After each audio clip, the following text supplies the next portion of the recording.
Happy Hour. My name is Sandy Shaner, and we have a great night planned for you. We have Whitney Shay in the house. We have Jeff Berkley in the house, and we got some great songs and songwriting tips. This is the songwriter edition. So listen, we've all been sitting around inside of our houses for quite some time now, and I know that you've gotten some artwork started. Maybe you've written some lyrics about how you're feeling. Maybe you've written some licks on your guitar, or you started some drum beats and just started rapping, I hate this crap, you know, type thing. And but we're going to give you some real tips on how to write songs. So just enjoy the show tonight. Look, just for those who are first tuning in, I want to let you know, why are we doing this? One, I get incredibly bored. If I'm not out trying to save, you know, kids or do something fantastic, then I just sit inside of my own head, and that's no fun. I think we're all learning that lesson right now. So the reason I'm doing this, normally I run a nonprofit called Carly's Cause, and we are partnered with Mount Sinai Hospital in research to find answers, therapies, and potentially a cure for some of the systems associated with autism and intellectual disability. Right now, everything is frozen. I cannot function. The research programs are shut down with what's going on in New York. So we're no longer accepting any donations at all. We want you to keep your money. But what we do want to do is find a way into your mind and into your hearts, so that when we come back with our fundraiser concert in 2021 is when we're going to come back. We're not even going to try to put this off in the fall, but we're going to have a whole line of rock stars, and we're hoping that you guys will buy tickets, that you'll donate and be part of the cause once we're able to reopen. All right, but in the meantime, let's just make you happy. Hey, Michelle Bailey, can you make us a drink?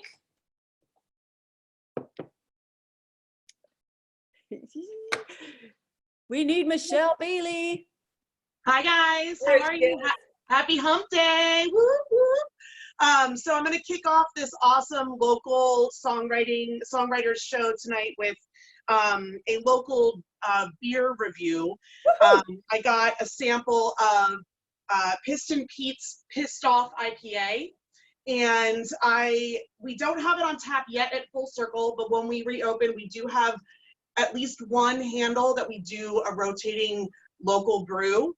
So this will be making it to our local craft handle.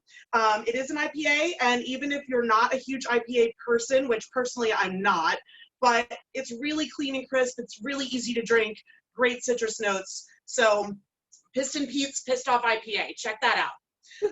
Now I'm going to be making you a cocktail. It's called an orange creamsicle. So you're going to, and again, I'm just working with what I have at home. I don't have a ton of stuff like I do at the bar, but we'll make it work. So it's going to be nice and refreshing for this nice warm day. I'm going to take some ice and put it in the pint glass.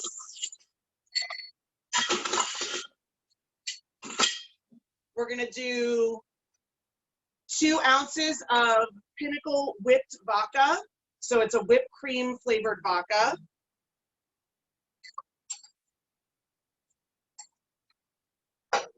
And then I happen to have an orange flavored soda water at home, so I'm just going to add that to it. And we're not a huge juice family, so I don't usually have a lot of juices in my fridge, but I do have fresh fruit all the time. So I took some oranges and I made some fresh orange juice, which is way better for you anyway. It's your vitamin C. And just add that to it. You can add a little bit more soda water or a little bit more juice, however sweet you like it. And then you give it a little swirl. And we're ready for our first cheers. All right, everybody, glasses. This is Live Music Happy Hour. Cheers, everyone. Woo! Cheers. All right. Thank you, Michelle. Now, I normally do a wine review because I love wine, and California has some of the best wineries in the world, and we have amazing wine. And this one, I'm a Chardonnay drinker primarily. I've been doing reviews on the bottles of red wine because it makes me sleepy, and now's a good time to sleep. But this is one of my favorite Chardonnays. This is just called Napa Cellars Chardonnay. Now I need to give you guys a tip on something.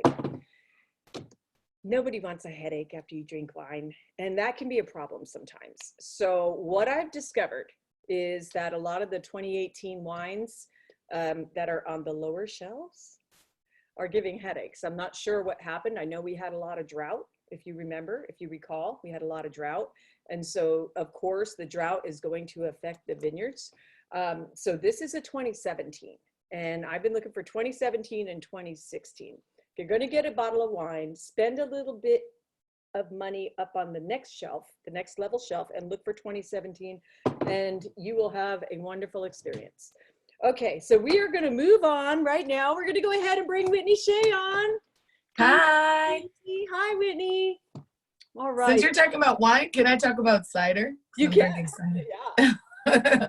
I had, since we're talking about supporting local businesses, I had got a delivery today from Bivouac Cider Works in North Park, and they're doing deliveries to try to stay in business. So I got 3 packs, and this is their strawberry ginger cider, which is pretty delicious. Awesome. So I'll have to have them deliver some to my house. Yeah. Play darts, drink cider, play darts, and play my guitar. That's what I'll do. It sounds like a good day. So for those of you tuning in who are in other parts of the country, I know we have some followers in Ireland too, in other parts of the world. What I wanted to point out about Whitney Shay is that she is an international superstar, but she's also local from San Diego. So she is on the rise, and we're very lucky to have her on the show tonight. So first of all, to give you an idea where her success lies locally, she was 2019 in the San Diego Music Awards. She was Artist of the Year and Best Album, right? That's Best Blues Album, yeah. Best Blues Album. That's quite an accomplishment. Tell me a little bit about what happened in 2019 that made you have such a climb in your career. Yeah, it's been the last I guess 2 years have been kind of crazy. About 2 years ago, I went to the Bay Area and I made a record with a wonderful producer named Kid Anderson. And he's really well known in the blues world. He's originally from Norway, but lives in San Jose. And he produced this record, and I kind of had an all-star cast of musicians. And it was released through a nonprofit record label called the Little Village Foundation. Right. And we put it out, and it got like rave reviews all over the world, and kind of skyrocketed my profile. And I was nominated, because of that record, I was nominated for a Blues Music Award, which is a national award in Memphis. And because of that, I got the attention of Roof Records out of Germany, who I'm with now. And I signed a 3-album contract with them, and I just released my new record with them. And they put me on a European tour this year, which is, we've started it so far. It's been amazing. So yeah, the last couple of years have been kind of a whirlwind. I'm very grateful. Well, you said that record was just launched, and then I saw on Facebook today that it hit #1 on the Blues Billboard. Yeah. What? It's all right, crazy. man. Woo! Yeah. You know, a good friend of mine made a joke today. She said, "Oh my goodness," because we were talking about, obviously, you know, musicians right now, especially touring musicians, we're all out of work right now. So we were talking about applying for unemployment, and she joked and she said, "Only in blues," she said, "you're applying for unemployment and #1 on the Billboard charts in the same day." Oh, no way. Yeah, that is, here we go from Miss Alanis. Isn't it ironic? Wow, that's fantastic. So Roof Records, they have, what other acts do they have on their label? I mean, they're pretty big. They're out of Germany. Mm-hmm. What are the acts that you were touring with that are on their label? So they do this really cool tour every year, kind of like the old Motown review shows back in the day. So they have 3 artists on the label, and they put us together with a backing band. So they do this tour every year, and it's the 16th year. So the cool thing is the tour itself has a following. And so it's really cool. So the 3 of us each do 30 minutes. And then we do 30 minutes together. And we have a rhythm section. We have a bass player and a drummer, both from the UK. So my other label mates, Jeremiah Johnson is from St. Louis, and Ryan Perry is from Mississippi, but he lives now in Riverside. So he's our California neighbor. So. Yay! Awesome. Okay. And so how many countries have you toured? Like, so far. Well, this year I've been to, on my own, I went to Russia for a week with Miss Laura Chavez, who's also a San Diegan, wonderful guitarist who used to play with Candy Cane. Candy Cane was also with Roof Records for a little bit, a few years back, as well as Anna Popovic and, God, there's been a lot of different people on the label. But Samantha Fish also was with Roof for a long time, and she's kind of one of the stars of the label. But we did 26 states in Germany in February, in 26 states in 30 days. So that was pretty, it was a pretty busy tour. And we're supposed to be scheduled to be in Europe right now, actually, but obviously with all this, things have shifted a little bit. But we'll be back in Europe in September, and we'll be in Switzerland and Belgium. We're doing a gig in Transylvania, which I'm really excited about. Yeah. And the UK, Scotland and England. So yeah, it's pretty much a whirlwind. It's been amazing. Okay, so I have a Schecter guitar with bats on the inlay. I'm like, that's my theme. That's my theme in all my bands, is that, you know, I either wear Batman somewhere on my clothing, or I have bats on my guitar. You know, it's just, and now the coronavirus and bats, it's like, I don't know if this is cool anymore. Oh, bats are always cool. I love bats. Yeah, that we said Transylvania. I'm like, ooh, that would be fun. Okay, so now we're gonna shift it just a little bit, because you have, I've been watching you and your videos and performances and stuff, and you have such a unique style. It's like you're the whole package. Oh, okay? And I always look for that. I look for someone who doesn't only write good songs, but they have a powerful performance and a powerful tool, whether it be playing guitar or singing. In your case, it's your voice. And you are the whole package. You bring it all. You bring all of it, right? Thank you. So what did you have to go through? Because there's people who are developing themselves right now watching this show. They're trying to increase the quality of their own show, no matter what it is. Even if it's a coffee shop show, being able to relax, smile, pick on your bandmates, and like deliver a great performance with confidence it's very important to have that. And people are attracted to confidence, and you scream confidence on the stage. So where did you get your training? How did you develop all of these skills? So, so I'm kind of lucky, I guess, and maybe I'm cheating a little bit, because I started really young. I started doing musical theater when I was 3 years old. So I've been on stage basically since birth. So I'm really comfortable on stage. Now, music I've only been doing for the last 10 years or so, you know, with bands. But, you know, pretty shortly after I started, I got a gig downtown at a club playing as a duo 3 nights a week, 4 hours a night. And that was kind of how I cut my teeth.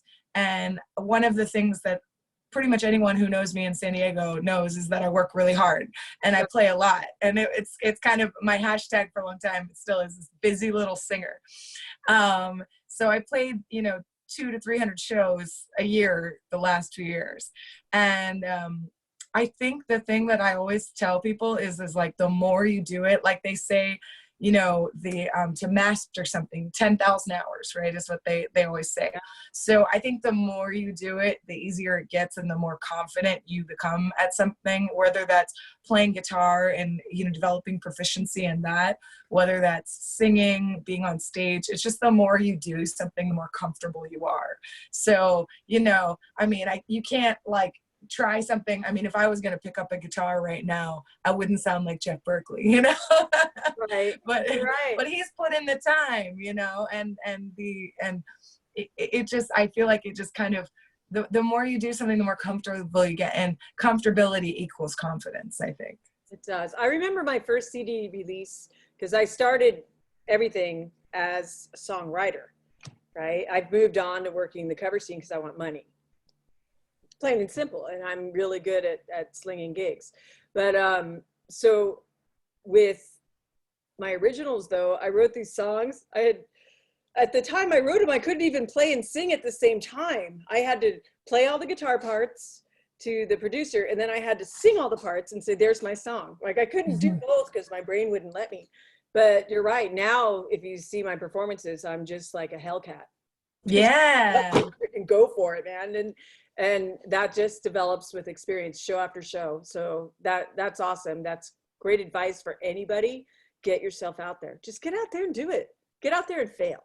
And whether it's like, you know, doing an open mic, I mean, God, you know, that those are great opportunities just to develop your set, develop your skills, see, you know, how other people react, especially if you're trying to do original music. You know, for me, a long time, I wasn't doing original music. I was doing, you know, jazz standards and blues. And it was only the last few years that I really started getting more into the songwriting and original music scene because I never felt comfortable playing guitar or playing an instrument. So I was lacking confidence in that and in my songwriting. And the wonderful thing is I have a wonderful songwriting partner, and I'm sure we're going to talk about songwriting a little bit, but and we've, you know, developed a method that really works for us. And I've become so much more confident in my writing skills. And now that I have written original music, it's like a whole nother level. It just, and the fact that people have just loved it so much and that it's doing so well on both radio and sales charts is just, I mean, it's my first original album. For people to receive it so well, it's just feels amazing. No, that's fantastic. And you deserve every amount of success that you have, because you did one thing. You did one thing that mattered. You didn't quit. Yep. And that's what matters. So many people quit, like Greg Reed. I always quote him on the show. Greg Reed, he has a book called 3 Feet from Gold, and it was about Andrew Darby, who had a gold mine, and he went down and they were able to strike gold, right? And then all of a sudden the gold ran out. And so he got frustrated and sold all the gear and the mine real cheap and got out of the business. And then the person who bought the mine went and sought counsel, and they said, oh, that's easy. Gold runs in a vein. He just needed to go 3 feet over here.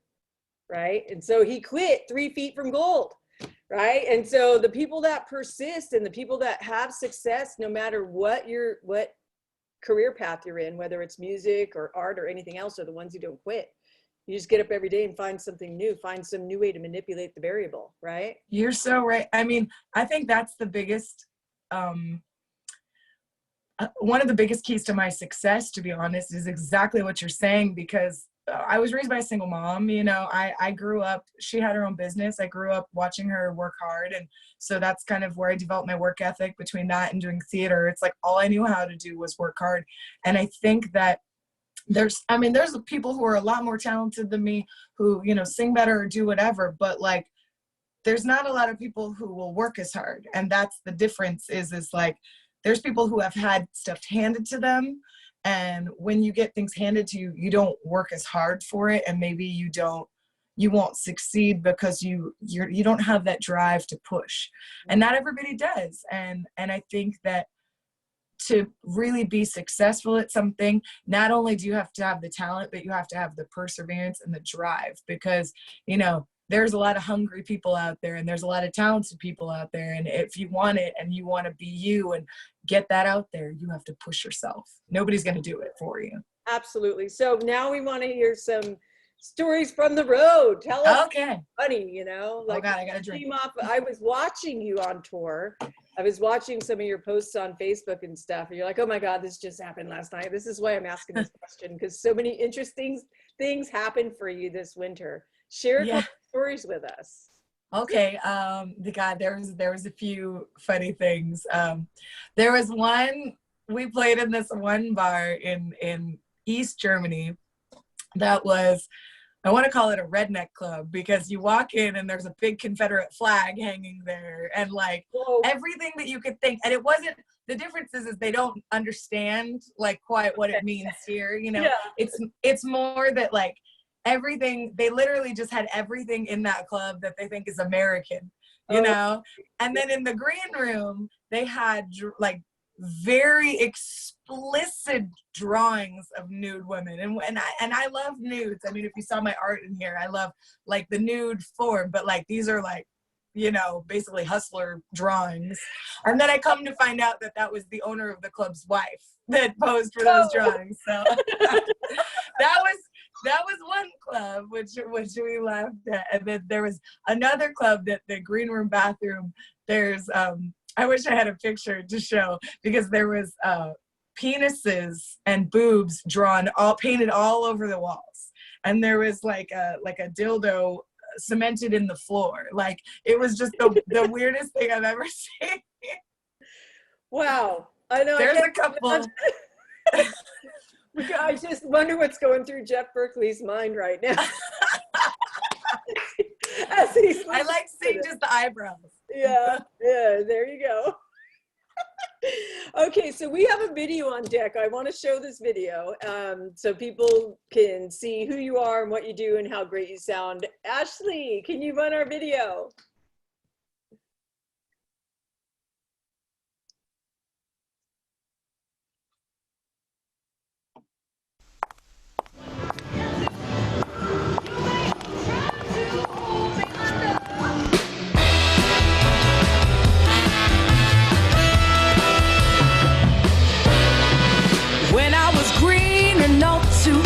I got a taste of my situation. So much to pay with each mistake, under constant observation. Don't write me up before we're through, 'cause honey, you ain't seen what I can do.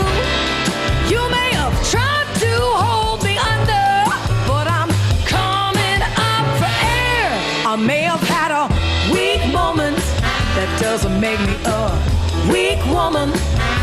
I may have had a weak moment, but doesn't make me a weak woman. 'Cause I have never been afraid of you, after all the things you put me through. No, I ain't afraid of anything. No, I ain't no weak woman. Yeah. Established lies got you hypnotized and believe in their deception. Don't be so scared, 'cause we're self-aware. It's time for some re-education. Ain't no shame in playing fair. The taste is so much sweeter when it's shared. You've gotta make time to change for the better, or time will make a fool out of you. I may have had a weak moment, but doesn't make me a weak woman. I may have had a weak moment, doesn't make me a weak woman. 'Cause I have never been afraid of you, after all the things you put me through. No, I ain't afraid of anything. No, I ain't no weak woman. Hey, now.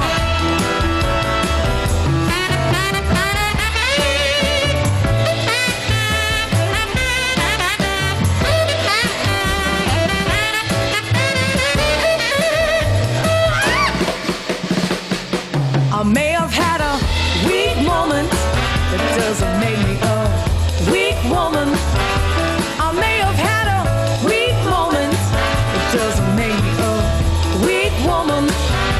'Cause I have never been afraid of you, after all the things you put me through. No, I ain't afraid of anything. No, I ain't no weak. Yes, I have never been afraid of you, after all the things you put me through. No, I ain't afraid of anything. No, I ain't no weak woman. Hey, now. Woo!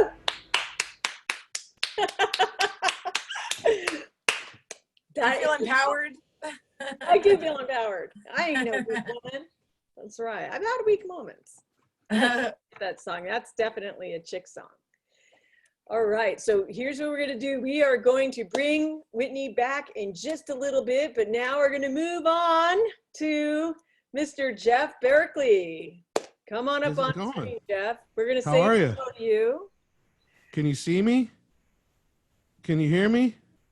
I can see Awesome. me, feel me. It's magical. I can't believe this technology is amazing. I'm a caveman, so I'm mesmerized by the shiny lights right now. By the shiny lights. Yeah.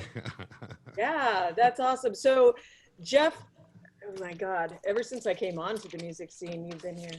You're like, Yeah, You're it's like true. a- I started when I was 4 years old. So we're like No. pretty much the same age, but we're not going to tell people what that age is. Okay. All right. I promise. Agreed. Okay, so Jeff, I think the first time that I saw you was at the San Diego Music Awards, and it was several times. The way that I learned about who you were is I became kind of an Eve Sellis fanatic. Yeah, sure. Of course. You know, I mean, Yeah. just so dynamic. Again, she's a show woman, and I've always been Unbelievable. like, I want to be that, you know. So Sure.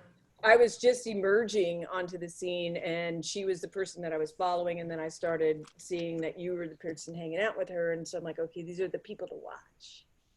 Right? So how many? Wow. You've won quite a few awards. I know you're nominated a lot. How many San Diego Music Awards have you won? Oh my gosh. Well, I think it's 10. 10. Yeah. That's But fantastic. it's crazy. I mean, it wasn't all in one year or anything like that. And it was for all sorts of different things. But mostly it's just being nominated for an SDMA really is the best part, because that's when the run up to the awards is when all the, you know, your name gets dropped all over the place in town because it's in all the articles and on the website and stuff. Then they give the award away and it's over and you don't. So, which is cool, because that really, just being nominated is just a nod from the San Diego scene. All your peers and people that write about it and listen to music here are going, yeah, they're cool. I like to hear them play, you know, and I think what they're doing is cool. That's about the best it could possibly get, you know? Well, during the time that I first emerged on the music scene was 97, 96. Yeah. Okay. And there was a lot going on then, but I know that you Sure. had, wow, yeah. I know that you had run with circles that included Steve Poltz. You were also Sure. with Jewel and, Yeah.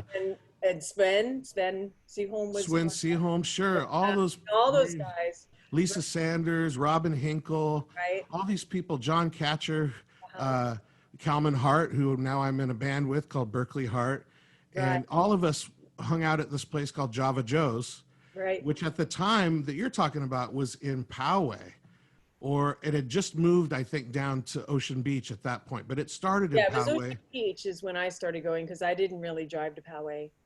I was a beach The girl. Poway scene is where, that's when Jewel was a waitress there. Right. And every Tuesday night, they would have this thing called a one-shot showcase, where it'd be 25 songwriters, right? 26, 30 songwriters. Everybody did one song, and that was the whole show. And I was the only percussionist at the time that anybody knew. And I had a djembe, which nobody really kind of knew about at the time, which is kind of weird, but at least in this country, you know. But so I literally got to stand on stage, and each songwriter would come up and do their song, and I'd play with them. Oh, that's And so I was, you know, it was unbelievable at the time. And so I got a lot of opportunities early on because of that. And Java Joe's really was magical before it ever moved south. And then he came down to Ocean Beach, which is where I live now, where I'm coming to you from. It kind of just blew up, and Jewel became famous, and Steve Poltz, like you said, from the same scene there. And he became famous because he and Jewel co-wrote that song together, "You Were Meant for Me." And now, you know, Steve is still touring to this day. He's the king of acoustic music out there, man. He's one of the most, he's an American treasure. If you don't know Steve Poltz, Yeah, go check it's it out. absolutely amazing. But I know that it was at that point that you had put together the award-winning combination of Berkeley Heart, and some of the amazing songs that you guys have written together. It came out of that era. So how did you meet, and when did you put your first album out together? Well, it was at one of those showcases that I would get a rare break, which was cool. And for those of you who know me, I like to say I stand behind Java Joe's, but I'll very often take a moment to go outside and have a joint subcommittee meeting or a safety meeting, whatever you want to say. And as I was doing that, someone said, "Man, have you heard the guy that's on right now?" And it was Calman Hart. And so I ran in to see what people were saying, and he did this song that I still love that we actually recorded on the first Berkeley Hart record called "Barrel of Rain."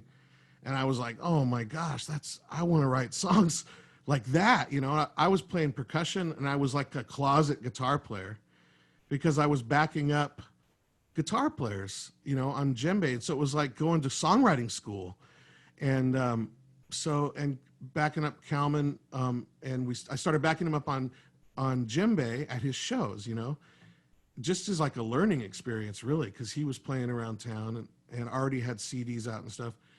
And he was the only person. I was playing almost every night of the month, every night. And he was the only songwriter that would ever go, oh my God, we should have Jeff do a song. And he would give me his guitar and walk off stage at his own show and let me do a song or two.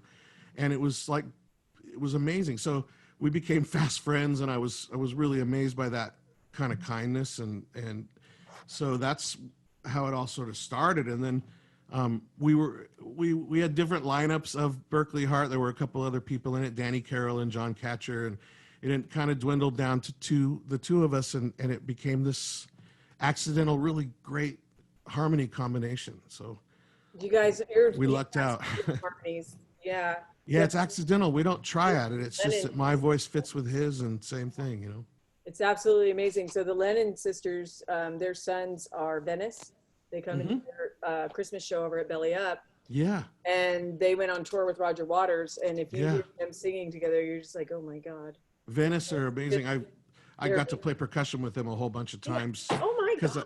I did, because I played percussion with Jackson Browne for a while, and with David Crosby and Ben Harper, and I got to be introduced to people as like the guy who played with Jackson. And so Venice saw me play with Jackson Browne and thought I was way cooler than I was. And so then every time they would come to town, man, and they, you know, they're from around here. Every time they would come to the Belly Up for a while, you know, I'd go up, and I haven't been up in a while. It reminds me, I got to go to see them. They call their, it's like the Pine Mountain Logs. Isn't that the name of their cover band that they do every year? Oh yeah. It's so good. And then Venice. Anyway, there's another one. Go check out Venice, everybody. They are so amazing. It's the cousins Christmas show of the different Lennon sisters from the Lawrence Welk show. Yes. The four of them started a band. It's now crazy. that I know that they need a percussionist, I have a djembe. There you go. Practicing. I got nothing better to do. I can't imagine how they would say no. I have a djembe. I also have a cajon. I'm actually pretty good at percussion, because it's just I like multiple instruments. But I think it's in the blood, huh? I told you I was learning harmonica. I've gotten. Wow. I'm okay at harmonica. There's some tricks I need to learn, and then when I'm done with harmonica, I'll find something else to. Yeah, I don't know. Kalman plays harmonica in Berkley Heart, so I never thought, you know, I'm usually playing guitar while he's doing that. Two harmonicas would be a nightmare. Yeah, no, you don't have two harmonicas, no. And what I'm not good at is bending the pitch and. Sure. Oh yeah, that's a thing. I got to learn all that stuff. But anyway, I do have a djembe. I do, and I know how to. Awesome. Yeah. All right, so let's talk a little bit about your songwriting style, because you have songs that heal the soul. I mean, I don't even know how else to say other than that. When Jeff Berkley plays, you need to listen, and you need to listen with an open soul. Like you can literally, with a song and with your style on guitar, with your voice, with your harmonies, you can take pain right out of a person.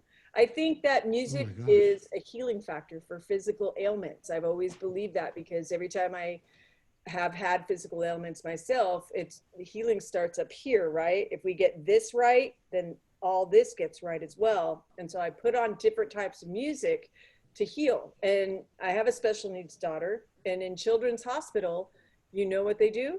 They play those very soft meditation tunes with the pretty pictures, you know, because they know that music is hitting different parts of the brain, and it's causing healing in sick children. So when I say this, it's the biggest compliment that I could give you. When it's what I get from your music is that your music heals.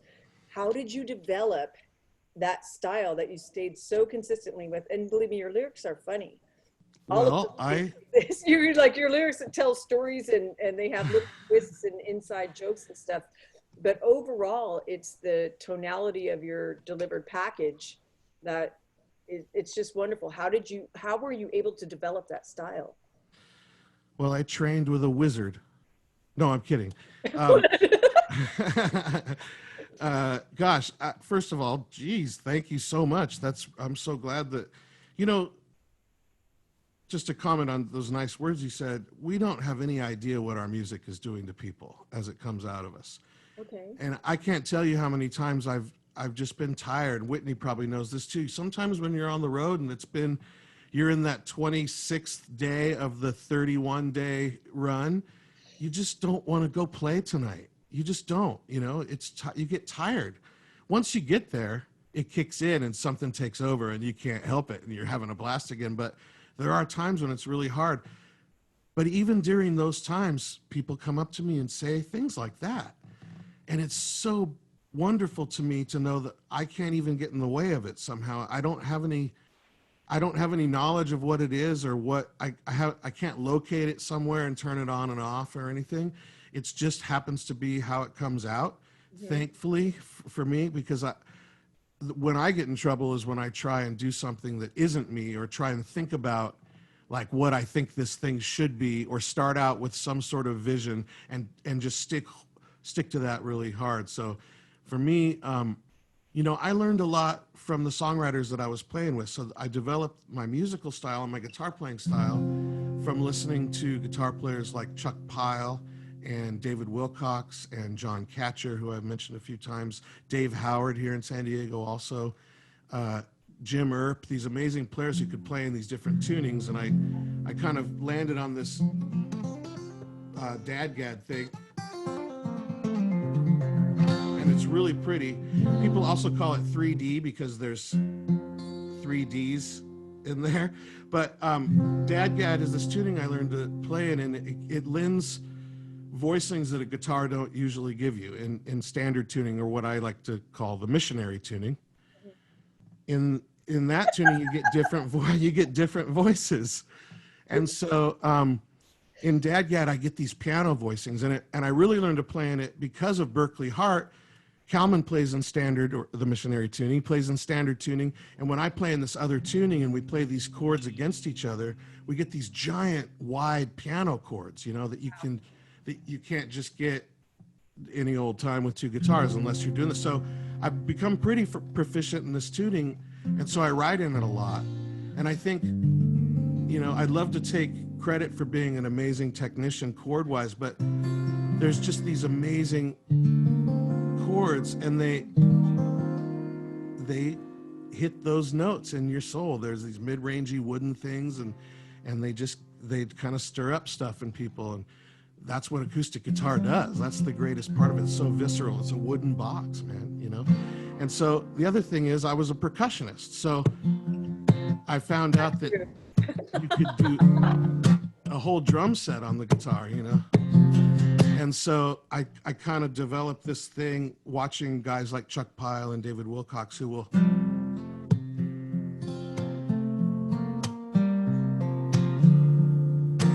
you can come up with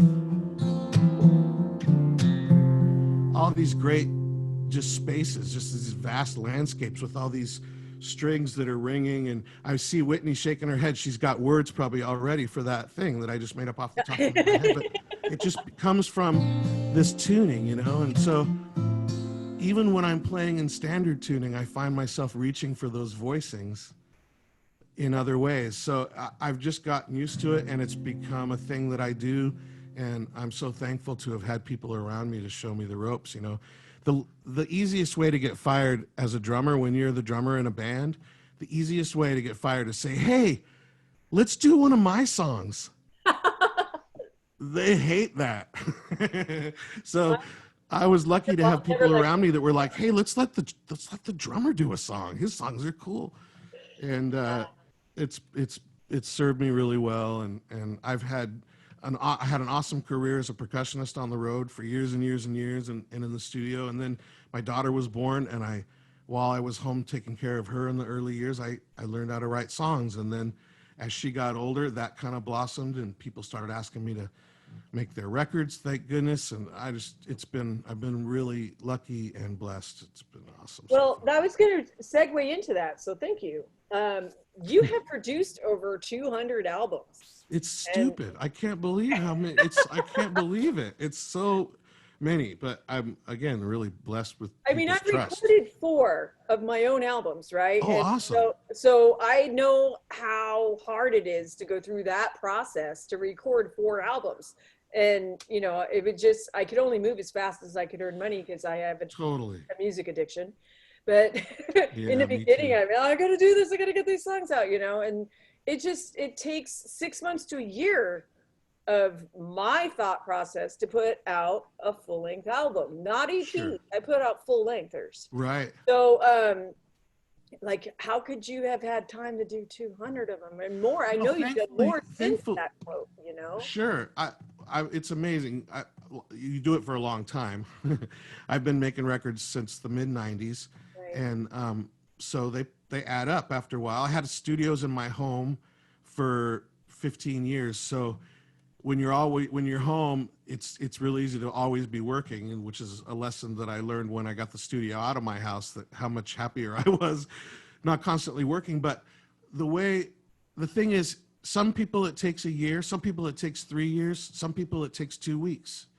And so between all those, to make a record, you know, Right. and so between all of those different time frames, you find a time to kind of work on everybody's thing, and hopefully it works out. But it's easy to get overloaded sometimes, but it's also really fun to have a lot of great music to work on. I try and just balance it and fit as much in as I can. Well, all right. So share with us a few names of past records that you have produced. You can go as far back as you want to. So some names that we could recognize so that people could just get an idea of how many of the CDs for live music professionals that they have seen who actually have a Jeff Berkley. Well, I mean, I made some live recordings for Whitney.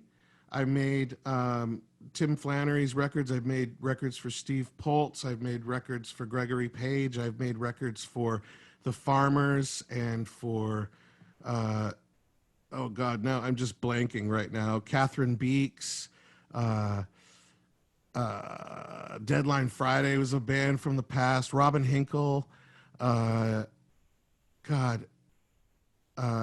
you just caught me off guard. If I had a list in front of me, I'd be better. Well, Berkeley Heart Records.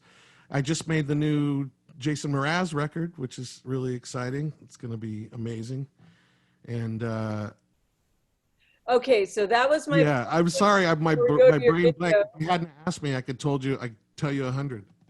So, okay. So it appears that your screen is going over to your audio video. Yeah, that one. And anyways, so we're going to get over to your video, then come back and bring Whitney and Michelle back on because Michelle's going to get us another drink. But I do have this one final question I'd like to ask you. Yeah. That is about the Jason Mraz album that's coming. As you said, it's coming out next month. And I know that when you came and and played with Tim Flannery and the Spin Doctors at that one show that I helped to produce. Yeah, with Mike Keneally on it too, who I'm making his new record right now, as a matter of fact. Yeah, but tell us some of the people that you've produced that are building up to your relationship with Jason, and then how you came about doing Jason's thing. Oh, well, you know, Jason and I have been friends since Java Joe's. He's one of the guys that came out of Java Joe's. And when he first hit here, you know, we used to all go hang on Monday nights at Java Joe's open mic when he was in Ocean Beach. And when the open mic would be over, Joe would close up and we'd bring out some whiskey and we'd all sit around and play songs and stuff. Jason was the last one on the open mic, the last one who he signed up, but he got the last slot. And we were all in the back room of Java Joe's where you could hear from, but you could also smoke and drink back there. So we would listen to music and sit and talk. And then Jason came on, man, and we could hear him. And, you know, he has this striking sound. It's not like you've heard that sound before. He invented that sound. You know what I mean? Right. So we were all like, what's that? And so by the end of his second song, everybody was out there going, whoa. And so then that's when I met him. And when everything kind of started to happen for him, I was also just starting to produce records. And so I was like, F it, I'm going to call him. And I called him and I just said, hey, I've got this great band that I use, and I would love to take you into the studio and make a record. And it just didn't happen at that time. But I don't know, later on, we always kept in touch. We'd see each other at Java Joe's, and one night we were hanging out behind Java Joe's, and he was asking me about my studio at the time and what I was working on. And he had heard some of the Gregory Page records that I made, and several other ones, and he had also come down to my old studio, and we co-wrote a song, and I demoed that, and he really liked that, I think. And then all of a sudden, there was a point where studios it was hard for bigger studios to make money. And so the overhead became really tough to do, to have a studio that costs a high rent and all that kind of stuff. So my studio and another studio were kind of figuring this out and trying to figure out a way to, get our overhead down, and talk to Jason about it. And Jason thought, well, why don't you guys move your gear into this big space that I have up at my place? He has this beautiful house right in the middle of an orchard, and he has a separate building that was built to have a studio in it, but he didn't have the gear in there. So we brought our gear in there, and he has the building and some gear. And that was 2 years ago. And so over those 2 years, he saw me working and listened to the stuff I was doing, and it came time to make his new record. And it just seemed natural for us to work. It was unspoken, really. We just did it. And he brought in these musicians, reggae. It's a reggae record, like an old school reggae record. And he brought in reggae musicians from all over the world. And this guy named Michael Goldwasser, who's this incredible reggae producer who's produced people you've heard of before too.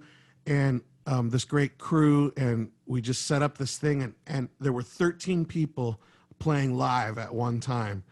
And everybody had headphones and good sight lines, and the singing and everything. Backing vocals, all of it.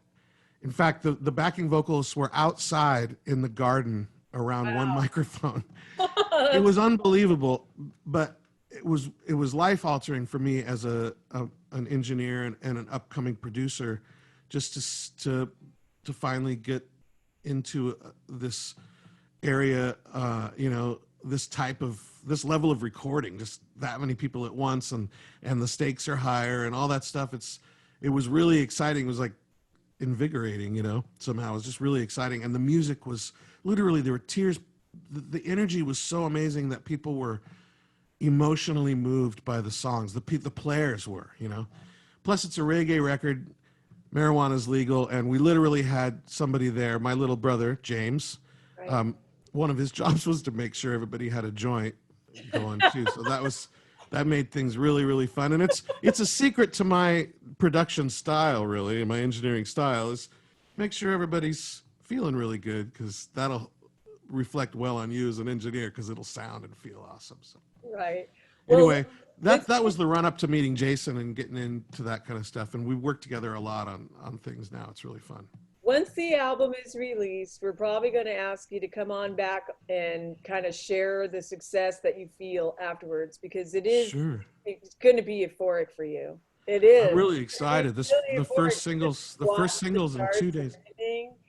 What's that? You're going to be able to watch this thing go all over the world. I have no idea. I'm trying to stay zen about it and hope for the best. And I got a little songwriting credit in there on the title track that comes out in 2 days. I got a line in there and the credit on that. So, man, I'm really excited. I mean, literally, this is about as amazing as it can get for a drummer from Vista. I swear to God, I'm really drummer from Vista. Come on, you're a multi-instrumentalist, multi-talented, and sing and write, and yeah, you are what we would call music incarnate. Well, thank you very much. That's awful nice of you. Yeah, so we're going to go ahead and we're going to watch a video that Catherine Beach from Listen Local put together for you for one of your songs. If this is your first time listening to Berkeley Heart, you'll see why I said they just pull it right out of your soul. Is this wonderful. Yeah, cool.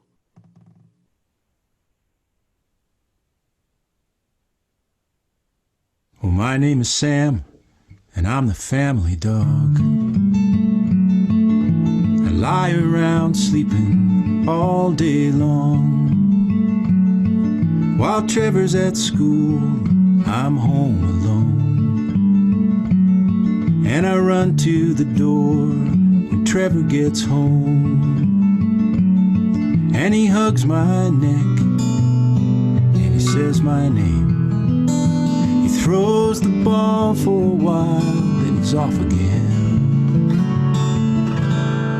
And it's just a few minutes of his time,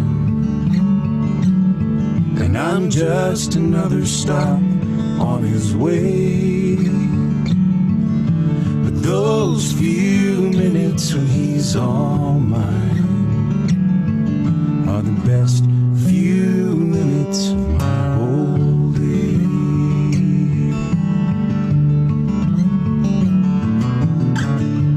My name is Trevor and I'm in the 6th grade. My dad is named Ben and he works long days. After school, I'm home alone. And I run to the door when my dad gets home. And he ruffles my hair and we talk about stuff. He makes me dinner, then I go to bed. And it's just a few minutes of his time, and I'm just another stop on his way.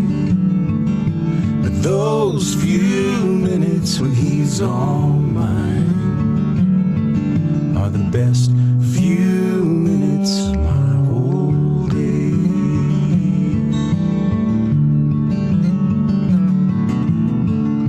Well, my name is Ben and I'm a single dad. My father's in a home and he's getting real bad. I go to see him with Trevor and Sam, but most of the time he don't know who I am. But sometimes there's a light in his eye. He says my name and we talk about stuff. And it's just a few minutes of his time, and I'm just another stop on his way. But those few minutes when he's all mine are the best few minutes of my whole day.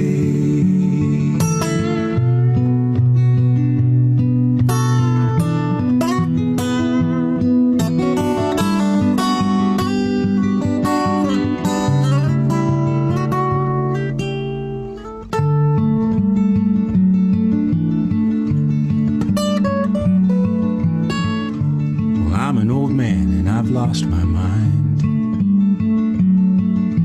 I can't tell what's real most of the time. But there's a boy named Trevor and a man named Ben. I've seen them before, but I'm not sure when.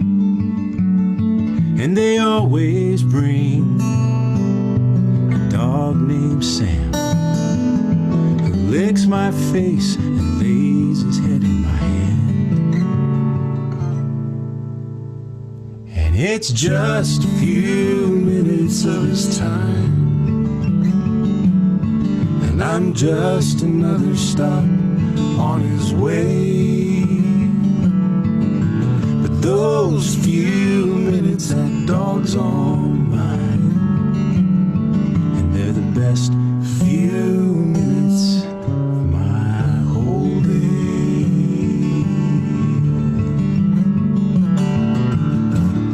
My name is Sam and I'm the family dog. I lie around sleeping all day long.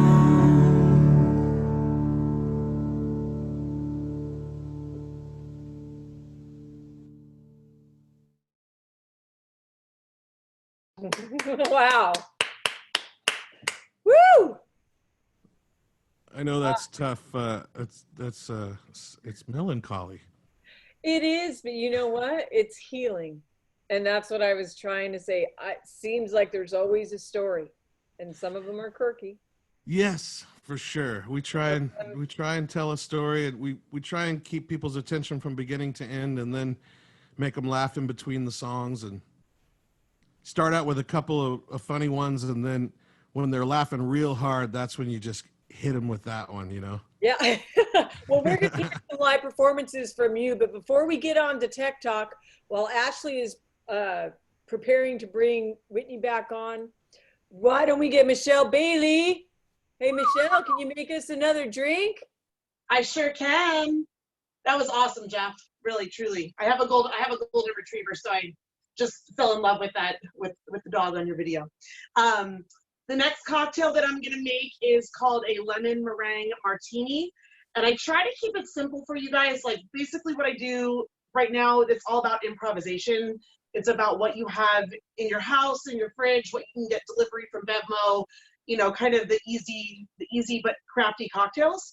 So I'm sticking with the Pinnacle whipped vodka, and I already had some rum chata at home, which is a horchata flavored, like rum infused liqueur. Because let's face it, we like a little boozy coffee in the morning sometimes, especially right now. So really simple. The recipe calls for limoncello, but I don't have that. So I took some fresh lemons off my tree, and I just squeezed some fresh lemon juice. So I'm gonna go ahead and take ice in the shaker. All right, you know what? I'm just using my hand because the spoon's not working right. All right, so we are going to do 1.5 ounces of the main liquor, which is the Pinnacle whipped vodka. Okay. And then we're gonna do 1/2 ounce of the rum chata, which is delicious if you haven't had it. And if you mix it with Fireball, it tastes like a Cinnamon Toast Crunch, so that's kind of fun. Do that, and then we're gonna do about 1/4 to 1/2 ounce of the lemon juice. You can make it a little bit more tart if you like, or you can make it a little bit sweeter, it's up to you. And then we're gonna shake, shake, shake.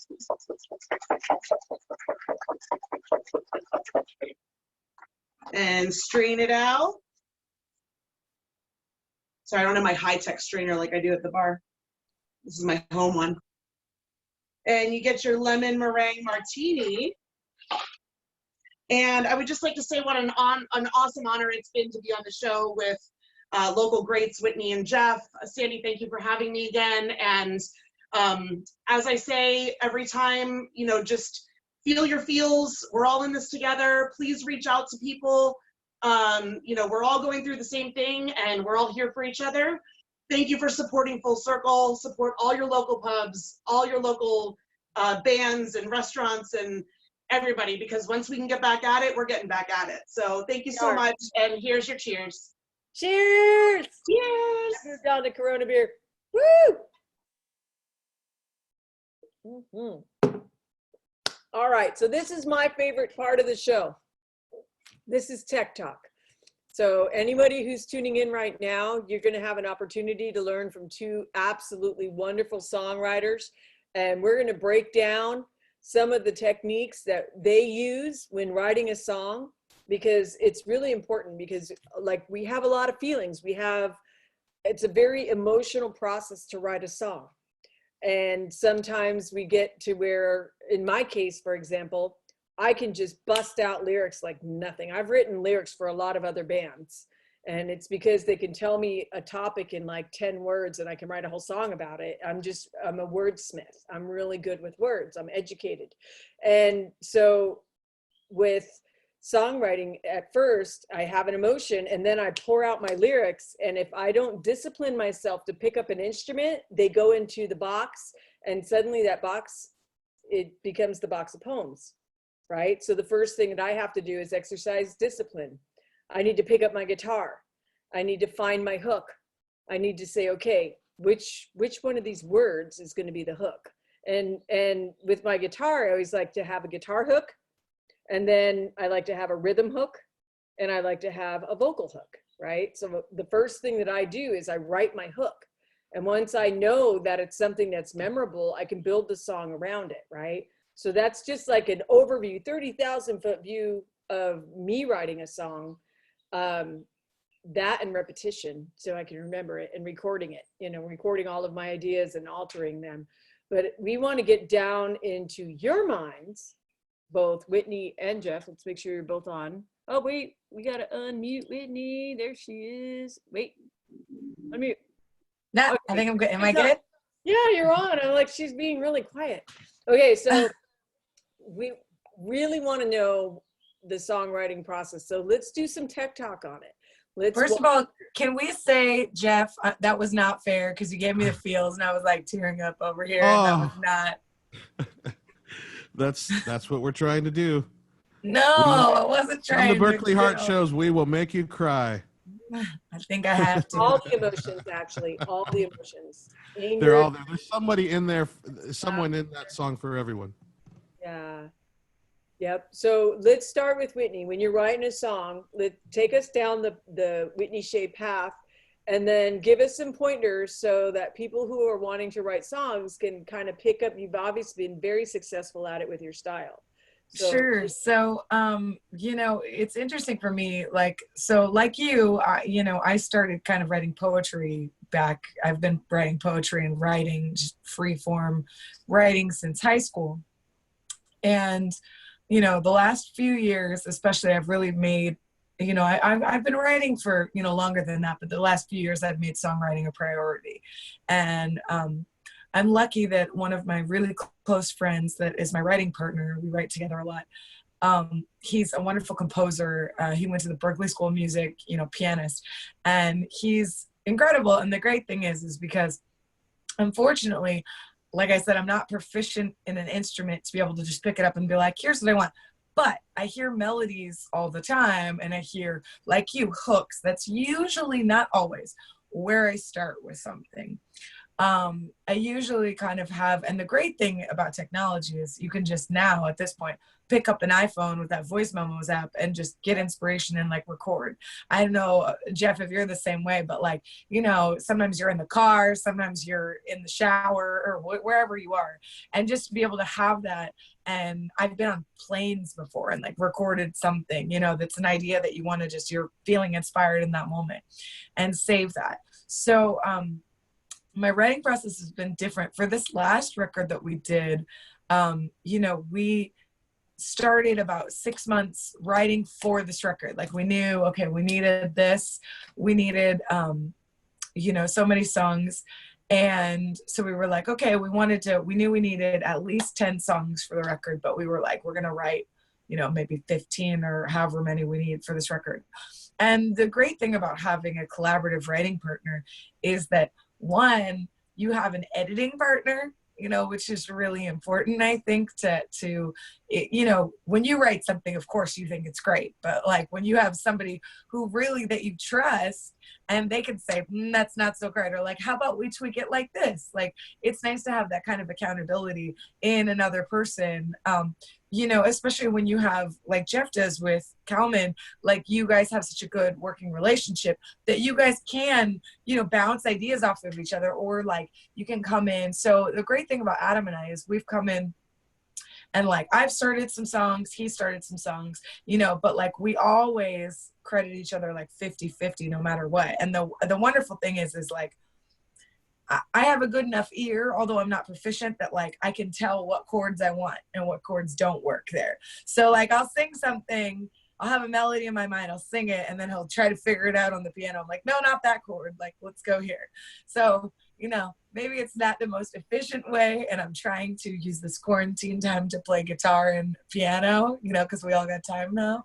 Yeah. But it works out for us for now. So it's been, it's been exciting writing music, and there's nothing like, having a personal experience and being able to communicate that in a song and being able to touch somebody else and have them, take something from it.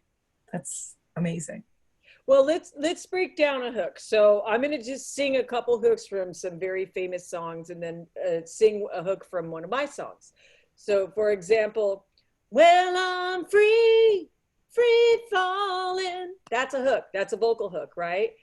And then in the melody, she's a good girl, loves her mama. Like just in that verse, that's a hook, you know. And Jeff Lynne wrote most of that song with Tom Petty. In one of my own songs, you know, like one of the hooks, let's see if I can pull one up out of my brain right now. I'm drawing a blank. Okay. I guess, all right, I have this song. It's called Kiss Your Ass. It's a punk song. And I wrote it in 5 minutes.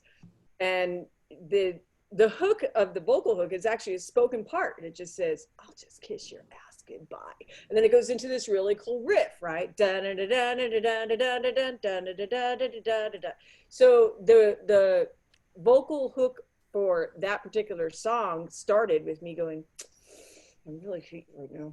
I'll just kiss your ass goodbye. And I just started playing my guitar, right? And then all of a sudden this freaking, the Clash style punk song just came out of me. It was awesome.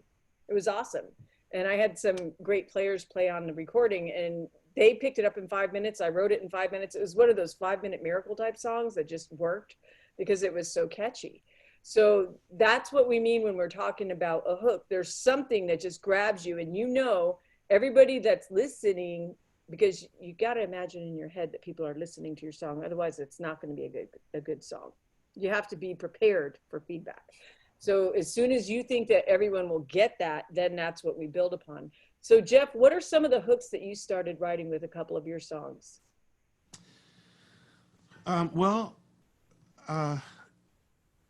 It just depends on the song. You've talked about vocal hooks, you know, and very rarely do I start out that way. Usually I'll start out with some kind of guitar thing, you know. That's one of my songs, and it there's a slower song that has this thing.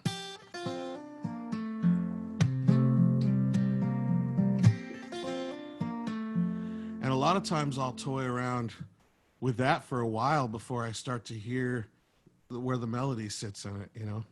Right. Right. So I'm gonna let you know what's happening right now. We're gonna have a slight interruption here. Okay. It's going to your name every time that you perform. Yeah. I wonder why. Yeah, it's going to your name, and that's because you have the two different feeds, and your audio feed is what triggers Zoom. So those of you who are trying to figure out what's happening when Jeff is talking, Zoom will trigger whoever is talking to show their screen. And since he has that feed, I see. Wow, that's nice. Well, that's a nice picture of me. It's a nice picture, but they don't see it. They just see your name. Oh, okay. So this is a glitch. People are upset. They want to see your face. They want to see your face. But you know what? Here's the thing. I tried to warn you guys. If something bad goes wrong, what do? We just stay cool and have another drink of our beer. Oh, Michael Rennie. Hi, Michael Rennie. He said he sees the picture. Yeah. Picture. Okay. I'm watching it over here, and then we had a few comments. If you look at the chat, that there's people are seeing. Do you mean the picture of Jeff, or do you mean the picture of like his video screen? What is that? Which picture? We're only seeing one person at a time on Facebook. Picture of Jeff, so he's seeing the audio. Is what he's saying. I wonder if there's a way to switch that somehow. That would be great if Ashley could do that setting for Facebook Live. That'd be awesome. But you know what? Let's get back to our conversation. I just want to prepare you for that, Jeff, because you are going to play live in just a few minutes.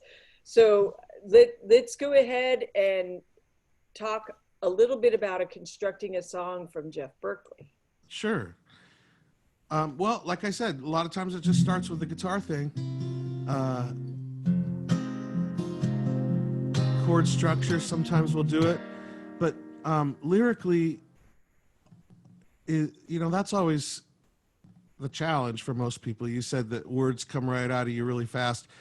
I can write really fast sometimes. I find that I'm not as good when I'm writing fast sometimes. Sometimes it comes out. I have a song called High School Town that I won awards for that came out really fast. It happened, and I had the idea, I had the chords, I had the melody, and the words came fast, and it was all very right there.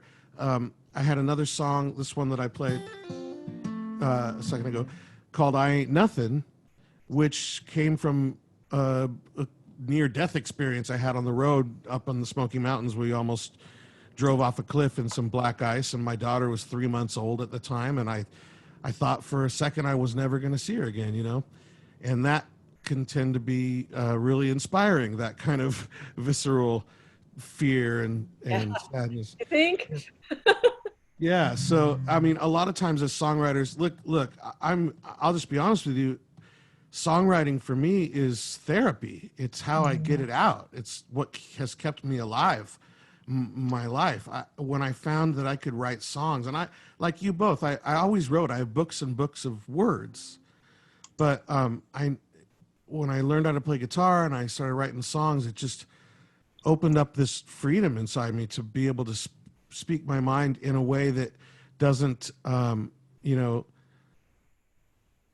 that comes across the right way, that doesn't like offend anyone, or, you know, that makes people feel enriched when they hear it, but also gets my angst and my problems and the bad air out. You know, it opens up the window. And cool. Hey, hi, Michael. He sees all the beautiful people. Oh, yay. I don't know. Is you guys? I was actually. That's such a nice picture. See all the beautiful people now. Anyway, so hey. Yeah, there's also, so for the most part, I'm writing songs about experiences in my life, metaphor songs, you know, maybe about a story that I heard. We have a song called Sink or Swim that starts out about drowning to death. You know, it says the river's on the rise, swift and gentle like the breeze, and it talks about actual water rising. And in the chorus, it says, here comes the water.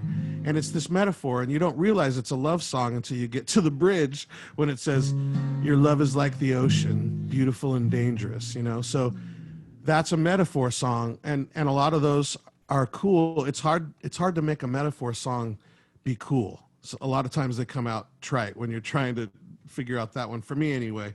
So we stumbled on a good one there. Then there's the kind of song for me where, like, one day I was walking across my living room here, and over on the wall, I've got a keychain holder that says John Deere on it. And across on the other wall is a mirror. And in the mirror, it says Dear John. And so I was like, oh my God, Dear John, John Deere. And so I called Calman Hart, and he came over, and we, you know, wrote this song about this woman pissed off because he's drinking again. And so she writes a Dear John letter in the cornfield with his tractor. And so then we just had to tell the story in a way that makes people boogie. And so it was, she wrote a Dear John with his John Deere. The cornfield said she's out of here. You know, like that kind of thing. So it became this like country boogie woogie rock and roll kind of thing. And people love it. You know, it's so cool. And it's one of those moments people can smile and laugh at our show. And we you know, we have this cool twist in the bridge, and it's a groovy thing. So I rarely write songs like that, but the universe gave me the title of that song that day. And then once we figured out what it was about, it was like a gift from the universe. It was unbelievable. But for the most part, I'm usually writing songs when there's something inside me that I'm trying to work out. And the song usually helps me figure it out, man. All right. So I have one of those crazy universe, and since it's live music happy hour, I can admit this. I woke up completely hungover, and I started my song with, woke up this morning, my head was a pounding. Yeah, right. And I wrote Ounce of Whiskey. It's called Ounce of Whiskey. It's a fun song. Problem with that song is that the guitar is very intricate, and I could never play it and sing it at the same time. I hear you. So yeah, it was just never was played live. It was never something I did at an open mic or anything. I just did a recording of it with a band, you know? But yeah, anyways, that was my message from the universe, because it was actually a pretty good blues song. One of the songs that, like, it's been cool because you know, when you do a record, like, you think like, okay, people are gonna like, usually people like certain songs, they'll like, everyone will like one song, but the cool thing is on the new record, a lot of people have liked a lot of different songs, but the one that I think really touches people, because I think people love a ballad, you know, but one of the ones that's on the new record that it's called I Thought We Were Through, and it was a song that I wrote because I was dating this guy, and then we broke up. bro, he decided, he was like, you know what, like he was kind of dating a couple people and he's like, you know what, I'm kind of gonna do this. And I was like, okay, that's fine. It's only been a month. I wasn't that into it anyway. But then he kept texting me after we like kind of broke it off. And I'm like, so I wrote this song, and I never would want to admit that this song was about this person, you know, but it's funny because it's like, I thought we were through. I thought we were through. I thought we were through. One of the lines is, "You think I'm just gonna wait around, honey? I'm not your backup plan. Can you tell from my voice that I've made my choice? I figured it out, so why can't you?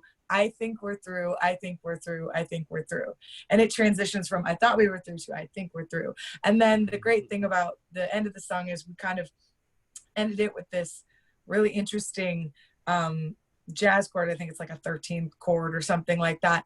That's really open voiced. And so it kind of at the very end, I thought we were through, I thought we were through, I thought we were through. So it's like almost like now it's a question, like, wait, what? So I don't know. It's interesting how people will take something that you wrote, like I said, like Jeff has said too, and they'll have their own interpretation of it. Yeah. I think that's the key to writing a good song. Jeff, have you ever read this book, by the way?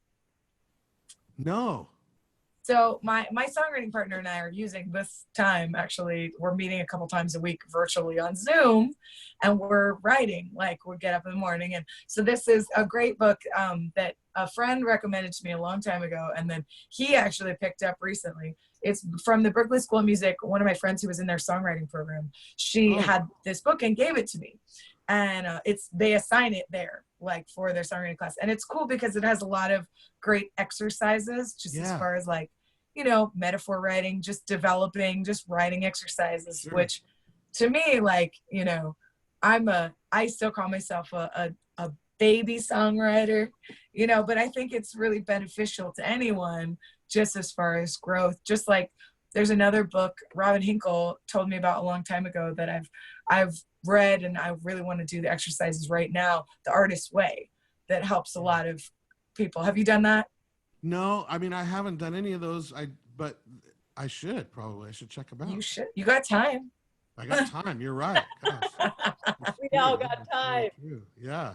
Maybe not, because you're making 200 more records right now. So. Well, that's what now that we can still do social distancing recording up there. So, you know. That's true. I'm figuring people might have some time off right now. So maybe they'd want to make that solo. By the way, you didn't mention one of the records. I kept like mouthing it. One of the records that you produced that was so good is Veronica May's record. Right, and as soon as I got done saying that, like 6 more names came into my head. But Veronica's at the top of that list. She's working with her. Talk about a songwriter. She's an unbelievable writer, because what she's going through is not something that people go through. You know, a lot. She's diagnosed with bipolar, and she has some things going on in her life that not a lot of us go through at that level. And the way she's able to get those messages across to people who've never experienced it before, what it's like to go through that stuff. I can't tell you what it's like to be on stage with her and to be in the studio with her when she's delivering these performances. She can sing, and she's an amazing writer and words and music and stuff. Just blown away. So I'm so glad you brought that up again, because now, you know, I'm thinking of all these. So back in the days when I was a promoter in the San Diego music scene, I used to put on these contests every year, and I had a songwriting contest, and I had Rockstar San Diego. That was a cool event because I would assign you a band like Led Zeppelin. Everybody's going to do Led Zeppelin, or everyone's going to do the Beatles. And you would have to take one of their hits and change it completely to be your own style, but stay true to the song. And then the most interesting composition would end up winning the prizes. And I would get sponsors to back this and stuff. And that was a lot of fun. And then also the songwriting contest, which through the songwriting contest, that led me to become the president of the San Diego Songwriters Guild for 3 years. Because they were doing contests too, and they contact me. They're like, "What are you doing?" Like, "We do the contests here." I'm like, "So can I?" You know, and the free market. There's room for everybody. We just joined forces, and I still kept true to my own events, but had theirs too. And that's when I met Veronica, and she was always placing in my contests. I mean, she always placed in like the top 3. You know, Yeah, she's she's an amazing. incredible performer. She's come here to my house and done music therapy with my daughter. Yeah. Right. She's a magic person. Yeah. I love her. Me too. Yeah. Veronica, shout out. Shout She's out. there, yeah. I love you. But She's probably online doing her own songs right now. If I know Probably. Mm-hmm. She is probably. But you know what? Let's go ahead and, even though we can't see Jeff Berkley, it's something on the Facebook Live feed that you can't see. If you're on Zoom right now, you can see fine. But if you're on Facebook Live, you're not going to be able to see Jeff Berkley. And even if you could, he's wearing this really weird hat, and he has these strange clothes on. No, I'm just He's a wizard. I'm a wizard. yeah. Yeah, but you can listen to him, and if it helps you, just drink a little bit more beer and close your eyes, and let's listen to a performance from Jeff Berkley, because we are very, very much grateful for having him on here today. And you know what? This is healing music. It is healing music. Let's listen to this man perform. Take it away, Jeff. I'll do this song. I talked about that story about how I was in the Smoky Mountains with Chuck Brodsky and Tim Flannery, and we were up there playing a gig in Asheville, North Carolina, and that's on the western side of the Smoky Mountains, and we played at the Gray Eagle in Asheville, North Carolina. Then the next night we were going to be in Charlotte, which is on the other side of the mountains, on the east side of the state, and so you have to go up over the pass. And when we woke up in Asheville, we had been snowed in, and we heard over the radio that the pass was closed, and they were telling us there was no way we were going to get to Charlotte that night. And, you know, we're a bunch of Californians in a Subaru wagon. So we just kind of waited it out, see what happened. And sure enough, on the radio, somebody heard the words pass open. They didn't hear the other words around it, which were really important. The pass was only open to four-wheel drive vehicles with chains. And we were neither of those. Like I said, we were 4 stupid songwriters from San Diego, and we didn't understand about weather. You know, we're like, oh, it's snow, it's so pretty. But we got up there, and we spun around a couple times in the snow, and we're lucky to be okay. There were trees all around us and a ditch we went into for a minute, and this trucker helped us get the car out of the ditch, and then he said, just put your wheels in the ruts that my tires make, and I'll get you guys up over the pass here. So that's what we did. We followed this trucker for about 10 miles over the pass, and then when the snow kind of disappeared and we noticed we were on our way down, we were like, woohoo, and honked the horn and went by and started our way down the eastern side of the mountains. But, you know, there's black ice, and none of us had known about that. We didn't even know to be careful for it. So we hit the black ice. And at this point, we were on a part of the Smoky Mountains that had sheer drop-offs. We're doing those, you know, driving along high cliffs. And we started sliding towards the side of the cliff on my side first. I was in the back seat, and I had no control over the situation, and I just thought that was it, you know. But thankfully, the wonderful people of North Carolina put pits of sand on the sides of the roads up there in the mountains to keep Californians from flying off. So luckily we made it. We stopped the car, and we all got out and high-fived, and we smoked everything in our pockets and just did our best to kind of relax. But I had this thing on guitar, and that night at the Super 8 Motel in Charlotte, North Carolina, I kind of recounted those moments sliding towards the cliff. And they say your life flashes before your eyes, but it's, you know, it's the people in your life that flash before your eyes. And my daughter was just 3 months old, and I don't know, sometimes words come easy. This was one of those times.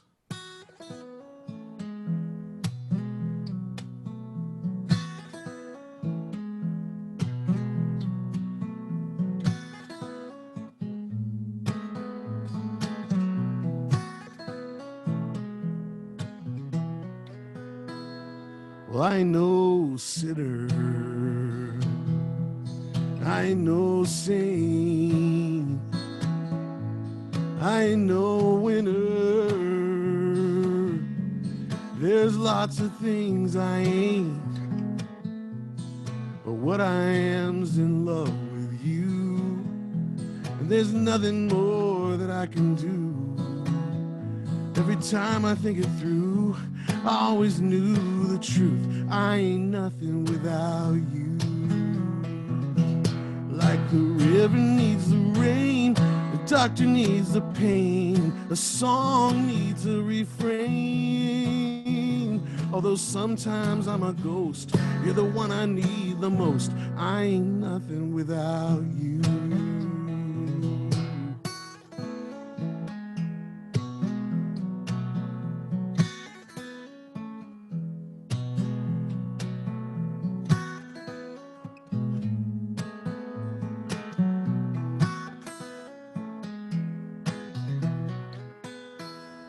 Well, I ain't immortal, but I live that way. And I would love to tell you how I feel if I knew just what to say. But my heart ain't feeling nothing new. I try to stick to what I know is true. Every time I fly away, I count the minutes and the days. I ain't nothing without you. Like the poet needs the page, the actor needs the stage, and anger needs rage to blow off a little steam. Can I be on your team? I ain't nothing without you. You're what I have up my sleeve, like the air that I breathe.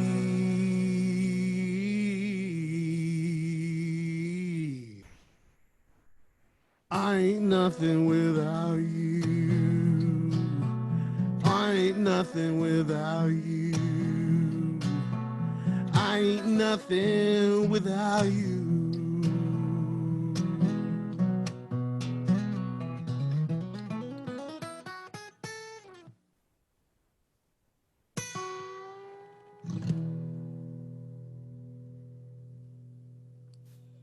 Wow. Woo! That was just incredible. We're going to actually, I see Michelle Bailey clapping in the background. Oh, thank you guys. Okay, so Ed Sheeran, he needs to produce that song. Like, seriously. Oh, that'd be cool. Yeah, no, hey Ed, I just picked this song out for you and I'm right. I love Jeff. Oh, that'd be cool. Yeah, I would like. I ain't ruling out anything. That's He could be powerful watching. songwriting. Good. God. Thank you. Well, the best ones are just about something real to you, and if you can figure out a way to get the point across, then I know. that's the whole name of the game, huh?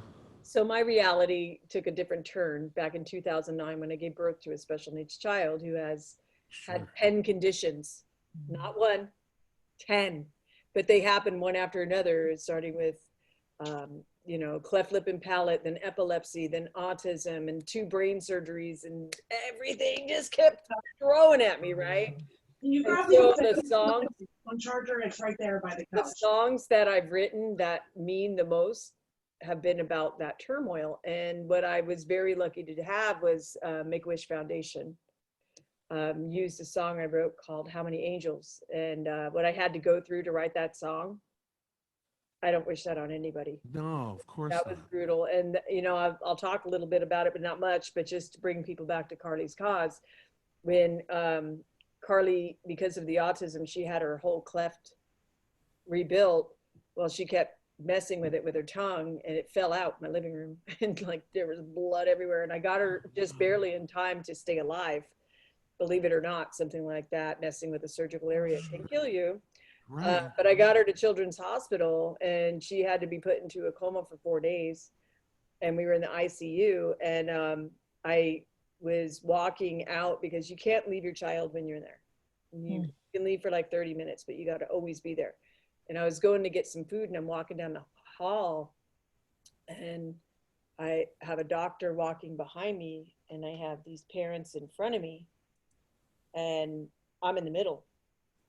And as they meet, I'm next to them. And he says, I'm sorry.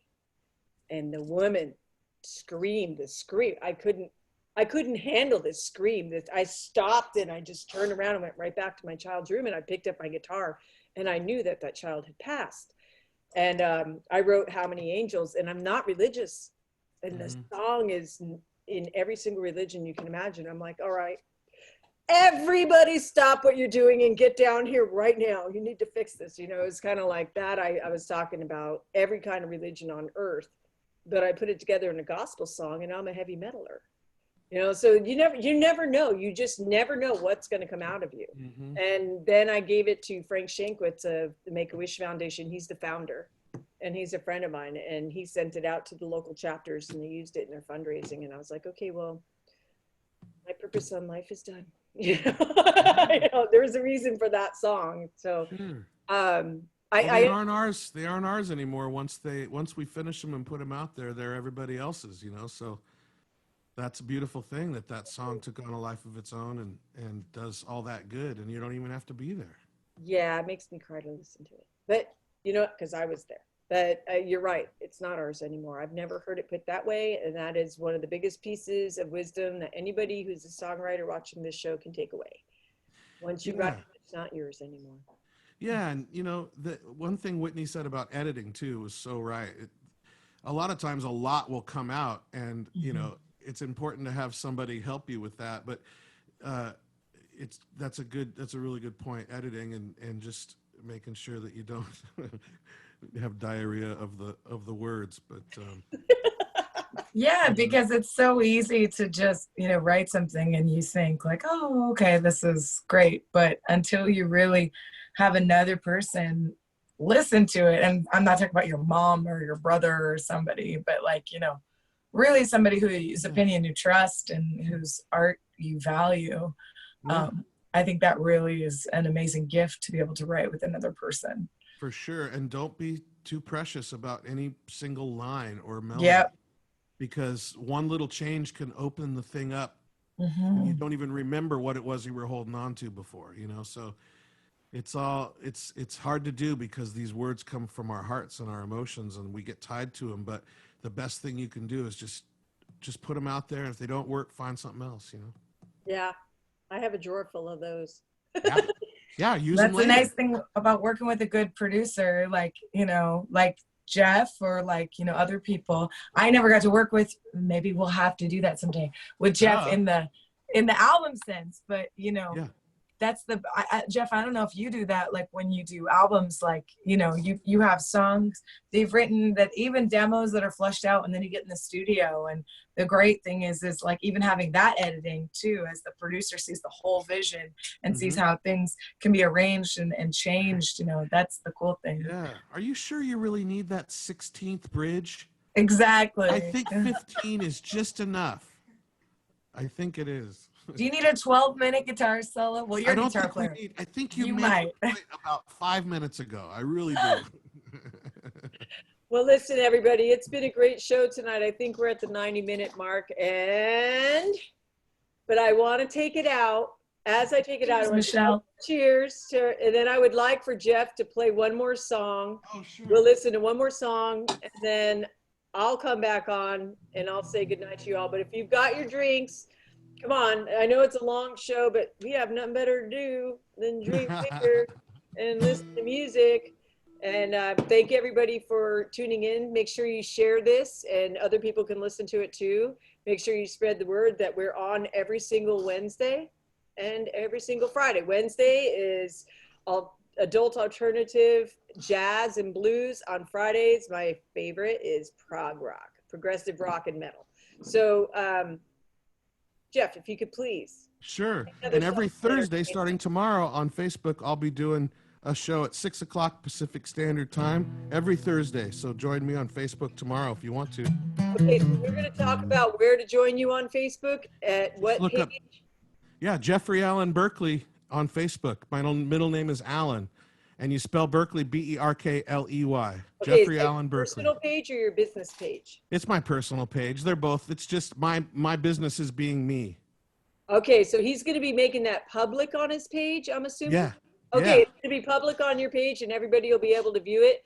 I know Yeah. that we have over 1,000 followers religiously for this show, Oh, plus cool. everyone who it's shared to. So you heard that. You're going to hear a sample of what you're going to be watching tomorrow. Yeah, And well, Thursday, that's Jeff right. Allen Berkley. Thanks so much for having me. And it's good to see you, Whitney. She rode a Dear John with his John Deere. The cornfield said she's out of here. It was short and sweet, but it was loud and clear. She rode a Dear John with his John Deere. He promised he wouldn't, but he did it again. Passed out, blacked out at 6 a.m. in a whiskey coma on the kitchen floor. She had it up to here, she couldn't take no more. She threw on her bathrobe, stormed outside, fired up his tractor and went for a ride. She plowed the corn and the note she left was a 90-foot message that he'd never forget. She wrote a Dear John with his John Deere. The cornfield said she's out of here. It was short and sweet, but it was loud and clear. She wrote a Dear John with his John Deere. Yeah, she kept it simple so we'd understand.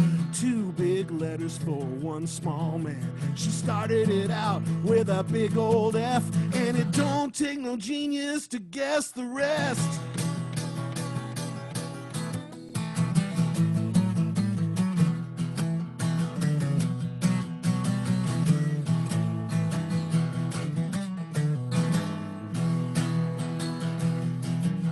She kept it simple so we'd understand. 2 big letters for one small man. Started it out with a big old F, and it don't take no genius to guess the rest. She wrote a Dear John with his John Deere. The cornfield says she's out of here. It was short and sweet, but it was loud and clear. She wrote a Dear John with his John Deere. She wrote a Dear John with his John Deere.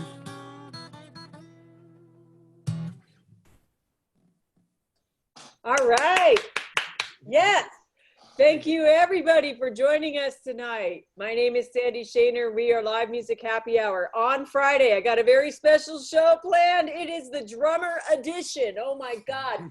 We have Simon Phillips from Toto and Michael Schenker Group. Whoa. Well, yeah, We look at Michelle's all clapping in the background. In addition to that, we have Jeremy Colson from Steve Vai and Billy Idol. What? Yes. And then we have Aaron Gomez from the Spin Doctors. This is going to be some serious drumming good time. And our own local favorite, my drummer, Mikey Pannone. I know half the band's out there saying he's your drummer too, but that's because Mikey is a working musician, just like everybody is here tonight. We will see you on Friday at 6 p.m. All right, Ashley, let's hear that awesome song that King Dog wrote for us.